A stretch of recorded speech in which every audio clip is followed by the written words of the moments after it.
Кумтөр кени Кыргызстанга толугу менен өттү. Украинага Беларусь аймагынан 20-дан ашык ракета атылды. Казакстан Орусиядан коргонуу үчүн армиясын камдап жатабы? Талибан кыймылы Борбор Азия мамлекеттерине коркунуч жаратпайт. 40 жылдан бери ВИЧ менен ооруган адам айыкты. Жапонияда маймылдар адамдарга кол салып, жаш балдарды уурдоодо. Ушул жана башка дүйнөдөгү жана Кыргызстандагы кабарларды мен Нурайда Жекшенова айтып берем.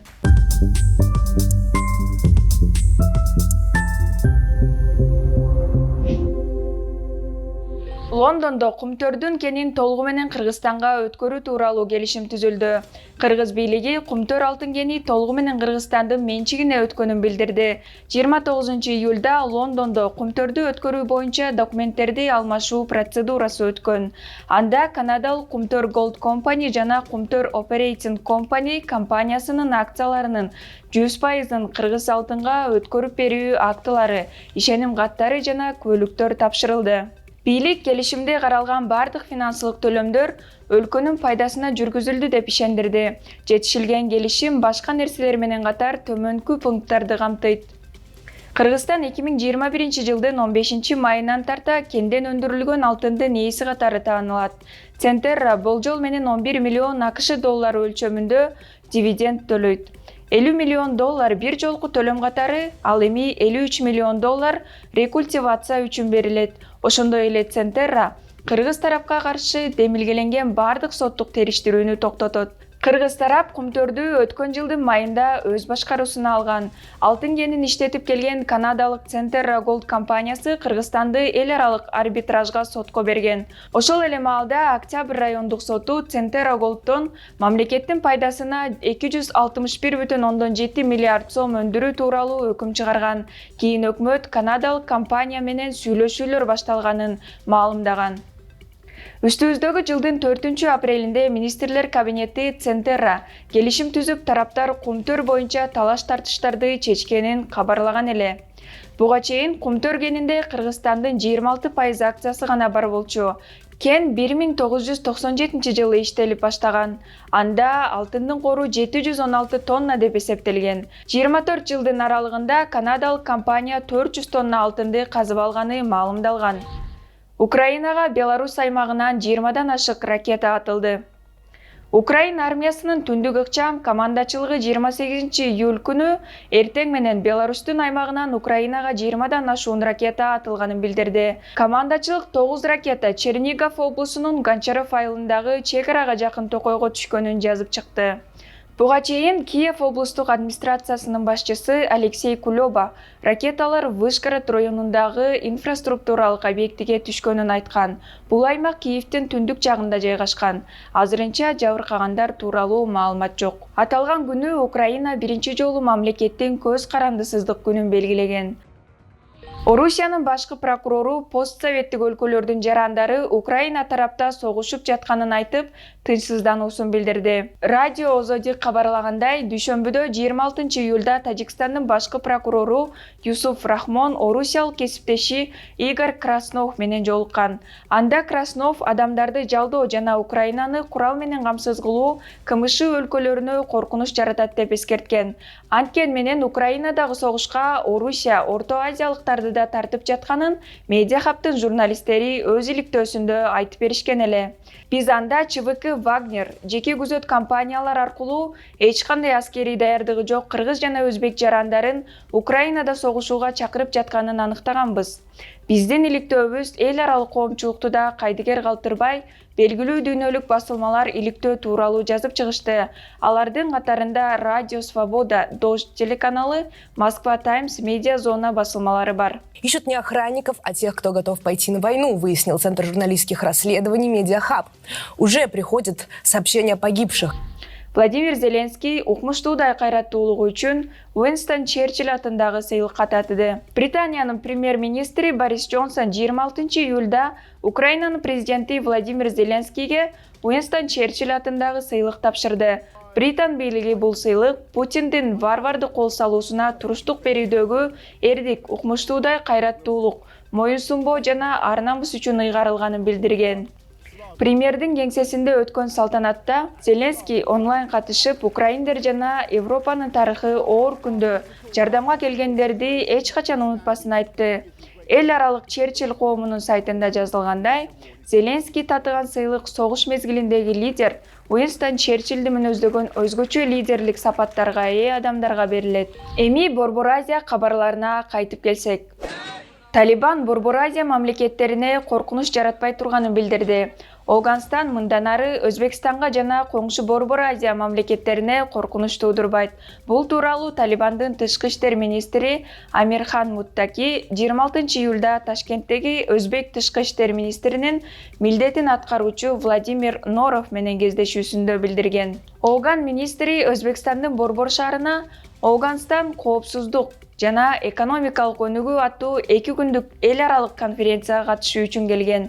Жыйынга 20дан ашуун мамлекеттин жана эл аралык уюмдардын өкүлдөрү катышкан. Алар Талибанды эл аралык коомчулуктун талаптарын тез арада аткарууга, Афган коомунун бардык катмарынын өкүлдөрүн камтыган өкмөт түзүүгө, аялдардын жана улуттук азчылыктардын укуктарын камсыз кылууга, кыздардын билим алуусуна шарт түзүүгө чакырышты. Акыркы 4 айдын ичинде Афганистандан Тажикстандын жана Өзбекстандын аймагына 3 жолу ракета атылганы кабарланган. Кийин талиптер кошуна мамлекеттерди аткылаган кылмыштуу топтун өкүлдөрүн кармаганын жарыялашкан. Афганистанды дээрлик 1 жылдан бери башкарып жаткан Талибан кыймылынын өкмөтүн эл аралык коомчулук тааный элек. Казакстан Орусиядан коргонуу үчүн армиясын камдап жатабы? Казакстан аскердик бюджетин кескин көбөйтүп, Кытай жана НАТО менен кызматташуусун кеңейтүүдө. Казак бийлиги эмнеден чоочулап жатат? The Wall Street Journal жазгандай, Казакстан коргонууга кошумча 441 миллиард тенге, башкача айтканда 918 миллион доллар бөлүүнү чечкен. Ошентип өлкөнүн жалпы аскердик бюджети дээрлик 1,5 эсеге көбөйөт жана каражаттардын бир бөлүгү коргонуу резервтерин чыңдоого жумшалат деп аталган эл аралык гезитке казакстандык расмий өкүл билдирген. Ал казак бийлиги Украинанын айыгышкан каршылык көрсөтүүсүнөн сабак алып, армияны мобилдүү жана гибриддик согушка даяр кылуу үчүн реформалоо зарылдыгын көрүп жатканын айтты. Анын айтымында агрессивдүү Орусия, Батыш жана Кытайдын ортосунда тең салмактуулукту сактоого аргасыз болгон президент Касым-Жомарт Токаев союздаштарын издеп, аларды табууда. Апрель айында Кытайдын коргоо министри Вэй Фэнхэ Казакстанга келип, анын иш сапарынын жыйынтыгында эки өлкөнүн аскердик кызматташтыгын бекемдөө боюнча келишим түзүлгөн. Ал эми май айында Токаев Анкарага барып, анда түрк дрондорун өндүрүү боюнча келишимге кол коюлган. Андан кийин байрактар учактары Казакстанда биргелешкен ишканада чыгарылары тууралуу айтылган. Касым-Жомарт Токаев июнь айында Санкт-Петербург эл аралык экономикалык форумунда Владимир Путин менен бирге отурганда жасаган Донецк жана Луганск республикаларын тааныбоо тууралуу билдирүүсү менен орус коомчулугун таң калтырган. Орусия буга жооп кылып, Новороссийск порту аркылуу казак нефтисин экспорттоону токтоткон. Саясий эксперт Андрей Грозин Орусиянын Украина менен болгон согушу Кытай менен Түркияны кайраттандырды. Алар аймактагы Орусиянын үстөмдүгүн азайтууга мүмкүнчүлүк түзүүдө деп билдирди. Кремль Борбор Азия азырынча кыйынчылыкка туш боло электей көрүнгөнү менен, эгер казак бийлиги касташып кетсе, Украинадан да чоң коркунучка айланат деп эскертти Грозин. Эми жакшы кабарга кезек берели. 40 жылдан бери ВИЧ менен ооруган адам айыкты. BBC бул дүйнөлүк медицина тарыхындагы 4-чү гана учур экенин белгиледи. 80-жылдары ВИЧ диагнозу коюлуп, аны менен күрөшүп келе жаткан адам эми организмдеги ВИЧтин вирустарын жок кылуучу дары-дармектерди ичпейт. Баары эле айыккыстар деп эсептеген бул илдеттен бейтап кантип айыкты? Кызыгы, бейтап ВИЧке каршы эмес, кандын рак оорусу болгон лейкозго каршы дарыланган. Лейкозду дарылоо учурунда бейтап донордон сөөк чучугун алган. Кийин донор сейрек кездешүүчү ДНК мутациясына ээ болгону аныкталган. Ал адамдарды вируска каршы иммунитетке ээ кылат экен. Дарттан айыккан 66 жаштагы адам атын атабоону суранган. Ошондуктан дарыгерлер аны Үмүт шаарынан келген бейтап деп аташкан. Үмүт шаары бул Калифорния штатындагы Дуарте шаары. Бейтаптын айтымында вирустан арылганын билгенде, ал абдан ыраазы болгон. Себеби бул кубанычтуу күнгө жетем деп ойлогон эмес. Анткен менен желик чучугунун трансплантациясы дүйнө жүзүндөгү ВИЧ-ти жуктуруп алган 38 миллионго жакын адамды дарылоодо эч кандай жыйынтык бербейт.